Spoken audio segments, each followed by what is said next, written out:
Hey everybody, this is Pete Bartolozzi welcoming you to another broadcast. We're continuing with Daniel and Revelation. We're now in the book of Revelation.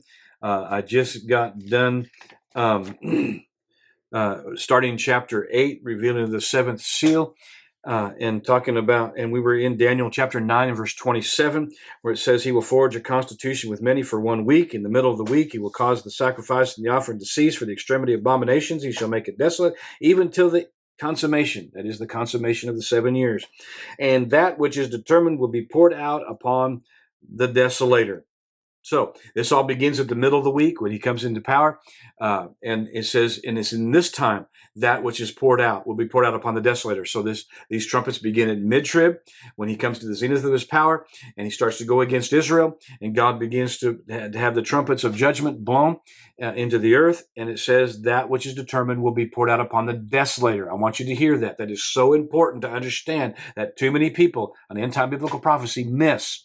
And that is these judgments are poured out upon the desolator. That means the desolator is the antichrist. So that's referring to the antichrist, and then obviously the kingdom that is underneath him. So these judgments are not poured out in the whole globe of the earth. Not the trumpets, not the bowls. They are only poured out in the area of the prophetic earth. Okay? Upon the desolator, therefore the desolator and his kingdom and all that's under his authority. And it's poured out upon him and his kingdom. So know this, we got to understand this, so when this comes about, as we go through all these judgments, we understand that these are not being poured out in the whole globe of the earth, which most end time prophecy teachers, all too many of them are preaching, and it's not biblically sound, it's not biblically based. It is poured out upon this area of the Antichrist and his kingdom, which we know to be only 1/4 of the earth, that background of the Mediterranean Sea, the European, Middle Eastern, North African area of the world, not in the whole globe of the earth. So now as we get to verse 6 in the angels, it says, and of course we're in chapter 8, and says, and the 7 angels, having the 7 trumpets, prepared themselves so that they might sound their trumpets. The first angel sounded his trumpet, and there was hail and fire mingled with blood, and it was thrown into the prophetic earth. And I say prophetic earth because we got to understand as we're going along. It was thrown into the earth. It is into the earth it's thrown, but we understand these are poured out upon the desolator and his kingdom, not the whole globe of the earth. So it is poured out into the prophetic earth, and 1/3 of the prophetic earth was burnt up. 1/3 of the trees were burnt up, and all the green grass was burnt up. So I want you to understand, this is poured out into the prophetic earth. So it's not 1/3 of all the trees in the whole globe of the earth that are destroyed. It's only 1/3 of the trees within the prophetic earth and the green grass. So I want you to understand, first of all, it says here 1/3.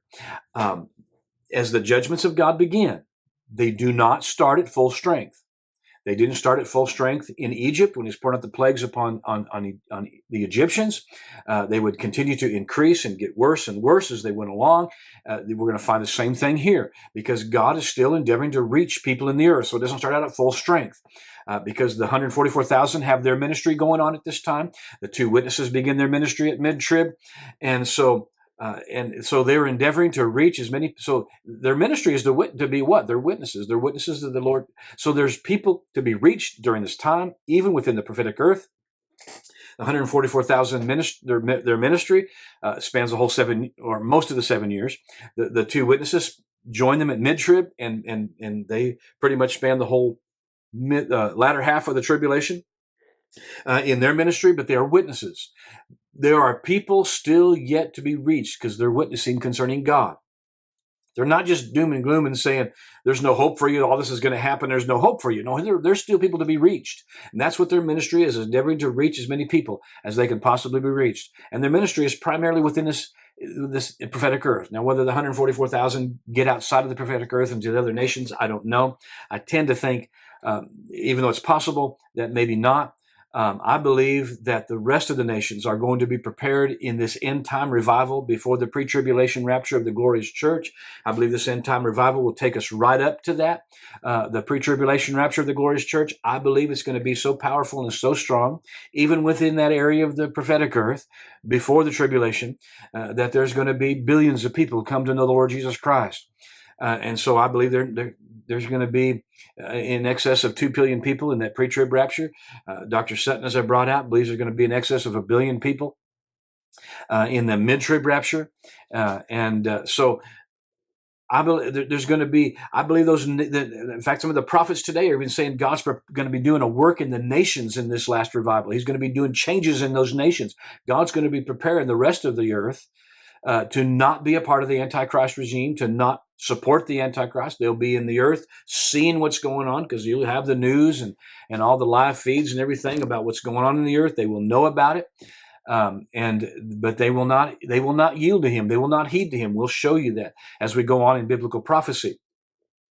But so this is poured out in the earth. What I want to bring out, though, what's rather interesting, and I'm going to kind of get ahead of things a little bit, because I want to read something about the two witnesses in Revelation chapter 11. I just want to read the one verse, because we'll look at this a little closer later. And I'll bring out again then, obviously. But in verse 6, because he already reveals that he's talking about the two witnesses in verse 3 of this chapter. And so it says, these two witnesses having authority to shut the heavens so that there doesn't rain during the days of their prophecy, and they have authority over the waters to turn them to blood and to afflict the earth with every plague as often as they will.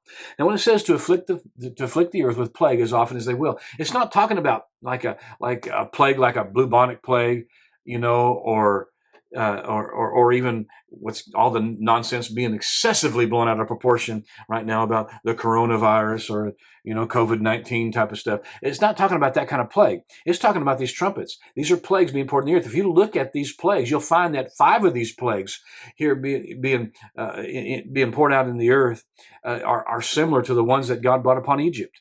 It's those kind of plagues. Okay, these are the judgments of God, and they're referred to as plagues. These are the plagues that they have control of. Okay, so the reason I brought that out is because I want to bring out, as we're getting into these trumpets are blowing. It's releasing plagues for the two witnesses to have control of. So when these trumpets are blown and these plagues are released, it doesn't happen. The fullness of this, or in this case, the fullness of 1/3 of the trees doesn't happen instantly. It happens over the period of the latter half of the tribulation as these two witnesses control them and use them as they will. In fact, I'd like to read from a book called Revelation Revealed. It says, the plagues are controlled by the two witnesses who use them against the Antichrist throughout the last half of the tribulation as they deem necessary. With the sounding of the first trumpet comes fire and hail mingled with blood. This kind of rain falls upon many places during the last half of the tribulation, destroying the green grass and 1/3 of the trees. It may be that many homes and commercial buildings be also destroyed by reason of this plague, because of the intensity of this, just as it did in Sodom and Gomorrah. So these are controlled by the two witnesses and use them as often as they will. The full intensity of these particular ones right here just is 1/3. 1/3 is not the full intensity. They use them as they need to, as they will. So these judgments are released into the hands of the two prophets to use them as they will, these two witnesses. So I want you to know that as we go along. So now as we get to the verse 8, now to the second trumpet, it says, and the second angel sounded his trumpet, and something like a great mountain burning with fire was thrown into the sea, and 1/3 of the sea became blood. Now, first of all, I said it's something like a great mountain burning. It's not an actual mountain being thrown into the sea. Excuse me here. Being thrown into the sea. It is believed to be some sort of meteor or astronomical anomaly, something falling from space, something like that. Now, again, this is being thrown upon the desolator and his kingdom.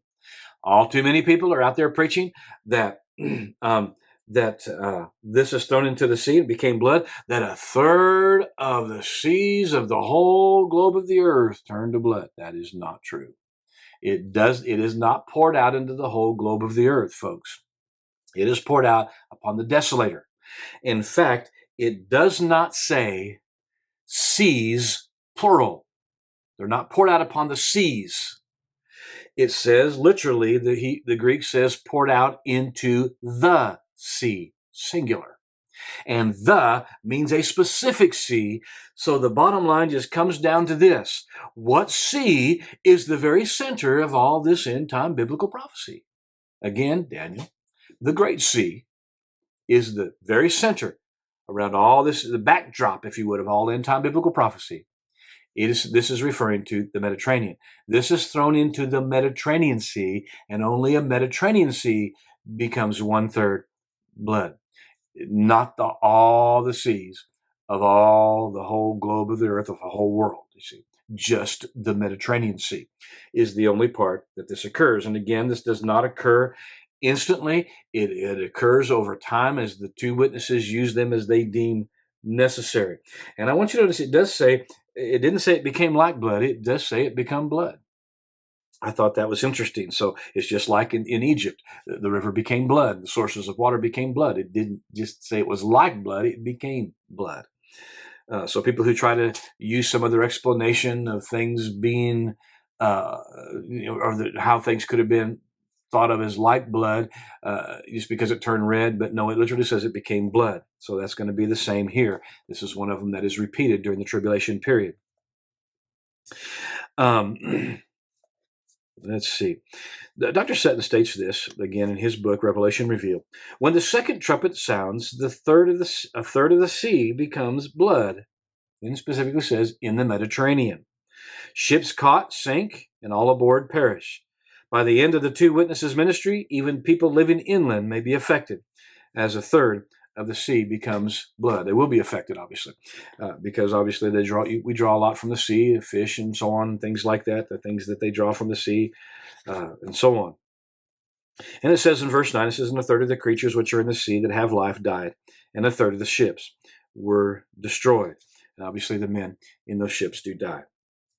All right, so this occurs over the 3.5 years as the two prophets use them as often as they will. And it goes up to just a third. Again, we're only seeing 1/3. Not all, not the whole. The judgments of God do not start at full strength because they're still endeavoring to reach people. They start smaller, only 1/3, and then they continue to increase from then on out. And then verse 10 now, it says, and the third angel sounded his trumpet, and there fell a great star from heaven, like a torch, and it fell on a third of the rivers and on the springs of water. The word springs here is a word that refers to the sources of water. I think we understand when a spring comes out of the water, it's a source of water coming out of the earth. On the springs of water. Again, as this great star falls, I think in ancient, now today we get real technical and say, well, the stars we see are actually suns. Well, obviously a sun is not going to fall on the earth. It would destroy us completely. It would destroy the whole globe of the earth, needless to say. But, we have the phrase that comes actually from ancient times that when meteors were seen, they were referred to as shooting stars or falling stars. And so that's why we still have that phrase today. It comes from the ancient understanding of meteors being called shooting stars, falling stars. And so this is all it's referring to as a meteor falls to the earth. And so this is not, again, this is not speaking the whole globe of the earth. This is speaking that it comes into the prophetic earth because these are poured out upon the desolator in his kingdom.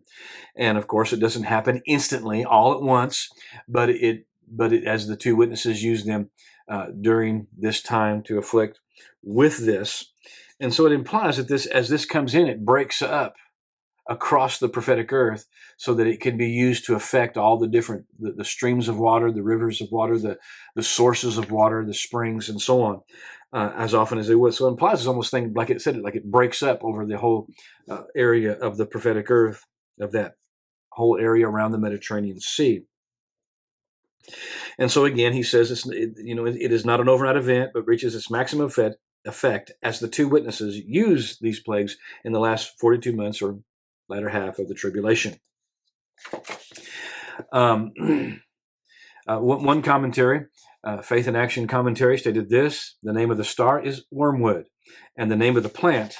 Did I finish reading? I don't think I finished reading it, did I? Verse 11, and the name of the star is called wormwood, and a third of the waters turned into wormwood, and of men, many died as a result of the water because they were made bitter. Okay, I did miss that verse.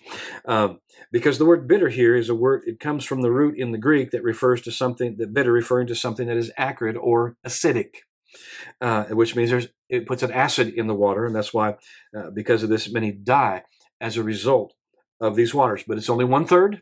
It's not all of them. Otherwise, all the men in that area probably, in the prophetic earth, would probably die. But 1/3 of men die. And Dr. Sutton brings out this could even result in whole cities being destroyed. But the two witnesses use them as they will. And I dare say that they would only use them if they know by the Spirit of God there's nobody in that area anymore that will be reached, that everybody there has fully rejected God, has fully turned against them, and they will use them as they will. And they will know by the Spirit of God how to use them. They won't be using these based upon human pride, human arrogance, human feelings being hurt. Oh, well, you hurt my feelings. They're going to do this strictly and know strictly by the Spirit of God how to use it, not based upon any of their natural feelings or anything. It would be based upon the influence of the Spirit of God upon their lives. But anyway, Faith and Action Commentaries, where I left off, says, and the name of the star is wormwood. The name of the plant, it's a name of a plant with a bitter juice. In the Old Testament, wormwood sometimes refers to the bitter results of sin. And even though wormwood is used metaphorically in Scripture, what is happening with the seven trumpets is not metaphoric. It is actual. Yet all of this is still based upon their sin, the judgment upon their sin. Verse 12 now. And the fourth angel sounded his trumpet, and a third of the sun was smitten, and a third of the moon, a third of the stars, so that the third of them would be darkened, that the day should not shine for a third of it, not for a third of it, and the night likewise. So what it's saying is this, is you got your normal nighttime period, and a 1/3 of the daylight time will now join the nighttime and will be dark. Based upon this. So they will lose more of their daylight. They'll only have 2/3 of the day left, and a third of that day is going to be dark as well, and be basically added. So they'll basically, the nighttime, if you would be extended. Notice again, this only affects 1/3. First of all, I'm going to keep emphasizing here. This is only poured out upon the desolator in his kingdom. This only occurs. So God can do this. Even when the darkness hit Egypt, God could specifically direct that darkness on the Egyptians, not any other countries surrounding, and even the areas where the Jews lived. It said there was light in their area, but there was no light. God can specifically direct darkness when he does this. So he can specifically direct this to only affect the prophetic earth. And not, even though the sun's darkened, he can do it where it only affects that area of the prophetic earth, not the whole globe of the earth, because it's only poured out upon them. And again, this is only 1/3. It's just not full strength. God's judgments are not full strength. The ministry of the 144,000 and two witnesses, they're reaching people who can be reached. Excuse me. And that's why judgments don't start out at full strength. Sometimes as judgments begin, it starts waking people up and they come and accept the Lord Jesus Christ, even in this area of the prophetic earth, which tells me that not everybody within the prophetic earth will just instantly take the mark of the beast. There will be those who won't do it. And so there will be people who still can be reached, because we know that those who take the mark, their sin is full. There's no hope of reaching them. They have sealed their own fate. So the fourth trumpet sounds, and a third of the day becomes dark. I want to read an article to you of an experiment that was done, and it's called Losing Your Mind, What Happens During 48 Hours in Pitch Black Bunker. You'll find this online by that title. It says, it's not just dark, it's pitch black. In these conditions, it would be impossible to see even the faintest hint of your hand were it inches from your eyes, and the silence is all-encompassing. The only noise you can hear is the sound of your own breathing. The sense of isolation is not just eerie; it's as if it had been cast into the furthest reaches of space or into the deepest subterranean cavern. Now imagine staying in these conditions for hours on end, with no way to tell whether it's night or day. Would you pass the time asleep, or if awake, would you stay alert in the absence of a single sight, sound, or stimulus? Could any human, in fact, endure such total sensory deprivation without losing sanity? That was what British scientists sought to discover in one of the most extreme and controversial experiments to be conducted on the human mind. They put a group of 6 volunteers into a total isolation in a total isolation chamber to monitor the effects it would have on their mind and physical health over a 48-hour period. It is important to look at the impact of sensory deprivation because of a number of places around the world where it is used as a weapon and to aid interrogation. We know that stimulating the brain helps increase connections in the brain and speeds up information processing, but we wanted to find out if the reverse occurs. The risk was considerable. Similar experiments carried on in the 50s by a Canadian psychologist had to abandon after volunteers were unable to endure the conditions for more than 48 hours. One subject described the sensory deprivation as being as bad as anything Hitler could have ever done to any of his victims. Afterwards, it was reported that the very identity of its subjects had begun to disintegrate within 2 days. That is why sensory deprivation is still used as a means of extracting information from prisoners. So, who would be brave and foolish enough to undergo this ordeal voluntarily? Comedian Adam Bloom stepped forward, 37 years old, one of 6 human guinea pigs who agreed to undergo solitary confinement in the bunker and have the effects of his brain monitored. For 2 days and nights, he sat in total darkness and silence while the researchers were able to observe his behavior using night vision cameras. As with real-life prisoners of war, his only comfort was the occasional meal brought to him by his captors. I am a very busy person with a mind that is always racing with thoughts and ideas, says Bloom. My job involves coming up with new jokes all the time, and I work by constantly observing my surroundings for anything I could use on stage. I reckon 48 hours wasn't long, and I was sure I could cope. So what happened when the door slammed shut? I spent the first hour and a half in the bunker talking, singing, making jokes, but that quickly got boring. So I took to sitting on my bed and staring in front of me. My mind filled up with thoughts of my life outside, and I started to worry about my fiancée and family. What if something happened to them while I were in here? Would they let me know? I didn't take long for me to feel more anxious than I usually would. Within a few hours of entering the bunker, Bloom fell asleep. When he woke up, he realized that coping with sensory deprivation was going to be far tougher than he had imagined. In the absence of a watch or sunlight, I totally lost track of time, he said. I dozed on and off for what I thought would be a few hours. When I woke up, I had no idea whether it was day or night. It was really unnerving. Even eating the meal that I was handed didn't help me reset my body clock. I felt horrendously bored and completely out of touch with everything. 18 hours into the experiment, Bloom began to get increasingly paranoid. At one point, he started singing, and then I burst into tears. He said, I can't remember the last time I'd cried, and I'd felt my emotions were beginning to run out of control. Then I found myself suspecting the whole experiment was a trick. How did he know that these people were who they really said they were? What if they had gone home and I was trapped down there forever? I knew that I was being ridiculous because setting up the experiment had taken months and involved lengthy meetings and emails, but I couldn't shake the sense of paranoia. By the time he had left, uh, he had been in the bunker for 24 hours, Bloom's mental alertness was slowing down. Without light, it was almost impossible to stimulate myself, and my brain felt as though it was going to sleep, he said. But his real troubles came 30 hours into the experiment. By then, he had taken to pacing the room endlessly in bid to keep himself occupied. The behavior is often seen in animals as well as people who are kept in confinement, says Professor Robbins. It's a way of providing input into the life physically.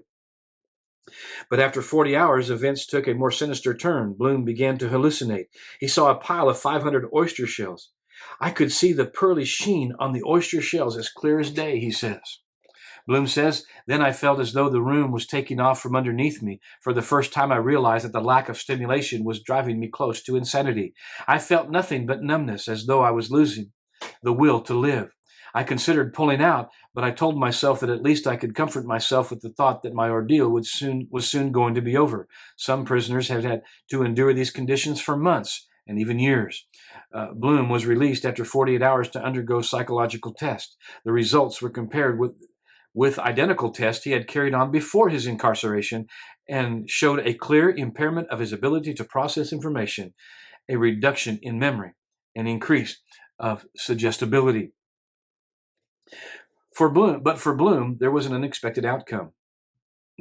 When he arrived at the bunker before the experiment, I thought that it was rather bleak. The exterior was all grown over and the bunker was an eyesore.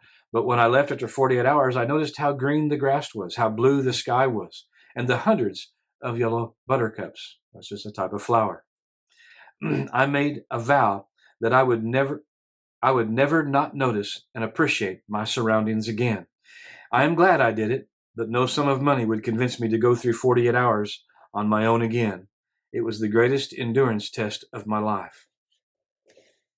Now, that right there shows total deprivation for 48-hour period. Now, again, this judgment is only 1/3, so they only lose 1/3 of their day. But how much more, if we're losing that 1/3 of the day, this sensory deprivation begin? Because we don't sleep for that entire period of time. So much of their awake time is going to be dark that normally would be daylight. So this sensory deprivation over this time, and of course it's not 1/3 immediately, it actually increases as these two witnesses use them. But the sensory deprivation then begins very slow and over a longer period of time as this is used. And then we're still in chapter 8. Now verse 13, it says, "And I saw and heard one of the angels fly through mid-heaven, saying with a loud voice, 'Woe, woe, woe to those dwelling on the earth,'" literally the prophetic earth, "because of the remaining voices of the trumpets of the three angels," of course, and those are being poured out upon the desolator. So this is talking about the prophetic earth. Not woe to the whole earth, but woe, woe, woe. So there's three more trumpets, woe for each trumpet. For these last three angels, which are about to sound their trumpets. These three woes are expressing the fact, because, well, first of all, let's say this. Understand that woe is a Hebraism. It was used in the Old Testament when referring to judgment. You heard the prophet, especially like in Jeremiah, who'll say, "Woe to them, woe to this." See, it was an expression of judgment. And so when these three woes being spoken is saying that these last three trumpets are now going to increase in intensity. So these first trumpets were 1/3, 1/3, 1/3. And so they weren't full intensity. But as we get to the end of these, see, they started at mid-trib. But now as we're going on, these trumpets are getting towards the end of the tribulation, and now things are starting to increase. The judgments are starting to be stronger. But the witness of these 144,000, the two witnesses, no doubt others who've been saved after this mid-trib time are maybe sharing themselves. But this is increasing. As all this goes on, these are now about to increase stronger, these last three rows. So that's what this is telling us. And so in chapter 9, we'll begin the fifth trumpet. But looking at the time, I don't have time to get into the fifth trumpet now. So we'll take up with these three woes, these final three trumpets, in the next broadcast. And depending upon how quick I get through, maybe the next two, I don't know. But I'm thanking you for listening into another broadcast, and be blessed.